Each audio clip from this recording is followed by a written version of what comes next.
नमस्कार, आप सभी का स्वागत है हमारे इस खास शो आज की बात में। मैं हूं देश मंगल और आप देख रहे हैं यंग तरंग सच की आवाज। आज की इस वीडियो में हम आपको बताएंगे कि पांचों राज्यों के चुनावों के क्या है परिणाम, किसकी बनी सरकार और किसकी हुई हार।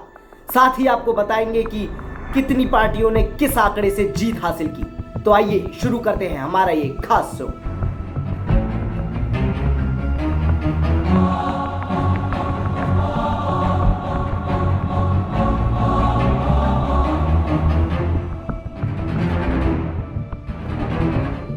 जिस 2 मई का इंतजार पूरे देश की जनता को था, आखिरकार वो 2 मई आ ही गई।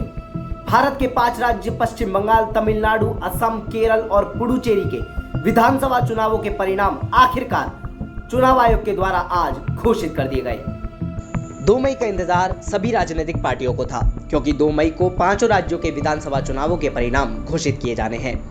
आज सुबह से ही चुनाव आयोग के द्वारा आंकड़े प्रस्तुत किए गए थे और शाम तक आते आते परिणाम सबके सामने आ गए। आपको बता दें, जो लोग बंगाल में 2 मई और दीदी गई का नारा लगाते थे, उन्हें बंगाल की जनता ने करारा जवाब देते हुए बंगाल में दीदी को तीसरी बार विजय हासिल करवा दी। इसी जीत के साथ दीदी ने बंगाल में हैट्रिक मार दी है। पश्चिम बंगाल में जहां टीएमसी ने 292 सीट में से 217 सीटों से जीत हासिल की है, वहीं असम में बीजेपी, तमिलनाडु में डीएमके, केरल में एलडीएफ और पुडुचेरी में एनडीए ने जीत हासिल की। मैं जब ये बोल रहा हूं ना दीदी ओ दीदी, उससे भी उनको गुस्सा आया। बताओ, ये गुस्सा करने वाली एक चीज है क्या? मुझे बताइए, ये गुस्सा करने वाली बात है क्या? मैं तो हैरान हूं, मुझे किसने वो व्हाट्सएप भेजे हैं, शायद बंगाल के लोगों ने भेजे हैं। सैकड़ों बच्चे, सैकड़ों, कोई 3 साल का, कोई 4 साल का, कोई 5 साल का, वो खुद मोबाइल पर अपनी वीडियो बना करके रखी हुई है बच्चों ने। और क्या बोल रहे हैं बच्चे? दीदी ओ दीदी। बंगाल के हर घर का बच्चा दीदी ओ दीदी बोलना शुरू कर दिया है। देखिए, जनता ने जैसे हमें आशीर्वाद दिया है, उसी हिसाब से निश्चित हो गया कि बीजेपी की सरकार बनेगी। हमारे एलजेपी और यूपीपीएल का साथ हम सरकार बनाएंगे, ये स्पष्ट है।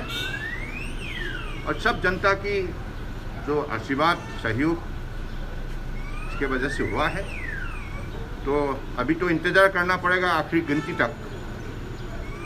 तो अभी जो ट्रेंड है, ट्रेंड तो हमारे पक्ष में है, ये स्पष्ट है। आइए अब आपको बताते हैं कि पश्चिम बंगाल सहित 5 राज्यों में किस पार्टी ने कितनी सीट्स के साथ जीत हासिल की। चुनावी आंकड़ों की माने तो पश्चिम बंगाल में टीएमसी ने बीजेपी को पटकनी देते हुए 292 सीट में से टीएमसी ने 217, बीजेपी ने 73, कांग्रेस ने 1 और अन्य निर्दलीय पार्टियों ने 1 सीट हासिल की। वहीं असम में बीजेपी ने जीत हासिल करते हुए 126 सीट्स में से 75, कांग्रेस ने 50 और अन्य निर्दलीय पार्टियों ने 1 सीट हासिल की।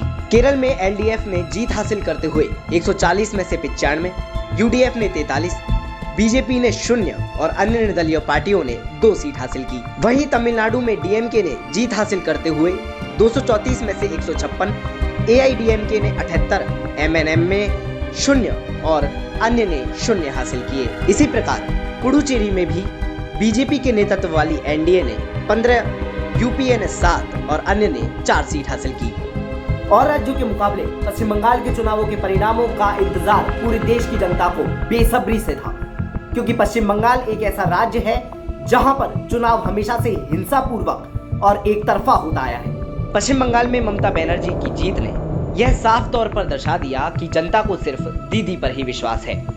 उन्हें कोई और नहीं बल्कि अपनी दीदी का ही हाथ चाहिए। इसी को साबित करते हुए विधानसभा चुनाव 2021 में ममता दीदी की तीसरी हैट्रिक हो गई। परंतु आकर्षित करने वाली बात यह है कि ममता दीदी के खुद के इलाके में ही वह हार गई।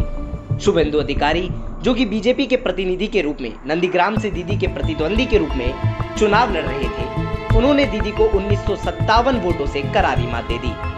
इस पर दीदी ने कहा कि राजनीति में जीतने के लिए कुछ तो खोना ही पड़ता है। वहीं शुभेंदु अधिकारी ने नंदीग्राम की जनता को धन्यवाद कहा और बोले कि यह जीत आपकी जीत है और आपके भरोसे की जीत है। प्रधानमंत्री नरेंद्र मोदी ने भी ममता बनर्जी की इस जीत पर उन्हें बधाई देते हुए कहा कि बंगाल की जनता को दीदी मुबारक हो और आपको बहुत बहुत शुभकामनाएं। केंद्र सरकार आपको हर तरीके से सुविधाएं प्रदान करवाएगा। जय बांग्लार जय, बांग्लाई पारे, बांग्लाई पारे। BJP has lost the election and they have played so many dirty politics, dirty tricks. We have faced the horrible situation. We have faced the horror of the election commission. And don't worry for Nandigram. Forget one thing. For struggle, you have to sacrifice something.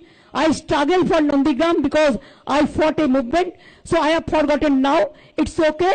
Let the Nandigram people, whatever they have given the verdict, I accept that. So we won more than 2-1 seat. That is a landslide victory. And BJP has lost the election. আমরা প্রত্যেকে তৃণমূল কংগ্রেস পরিবার মানুষের কাছে খুব কৃতজ্ঞ। And regarding oath taking ceremony, we will do a very small way because COVID is in process. And now we have to maintain করে চলুন। আমি এখনো প্রেসকে মিট করিনি। আমি প্রেসকে মিট করে কিছু কথা বলবো। তার আগে আপনাদের আমি অনুরোধ করব, বিজয় মিছিল এখনই না করে, কোভিডে অনেক মানুষ আক্রান্ত, আসুন আমরা বিজয় মিছিল সম্বন্ধে যা সিদ্ধান্ত নেওয়ার একটু পরে 6টার পরে আমি প্রেস করব।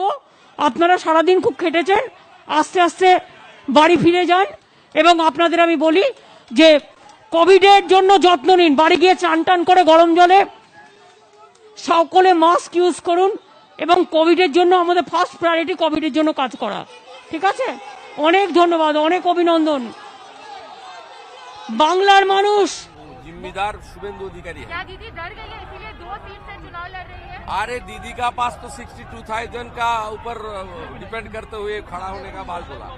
मेरा पास तो 2,13,000 है, जो जय श्री राम बोलता है। 5 राज्यों में विधानसभा चुनाव 2021 के परिणाम घोषित हो चुके हैं, जिसमें साफ तौर पर बंगाल में दीदी, असम और पुडुचेरी में बीजेपी, केरल और तमिलनाडु में एलडीएफ और डीएमके की पार्टी बंदी नजर आ रही है।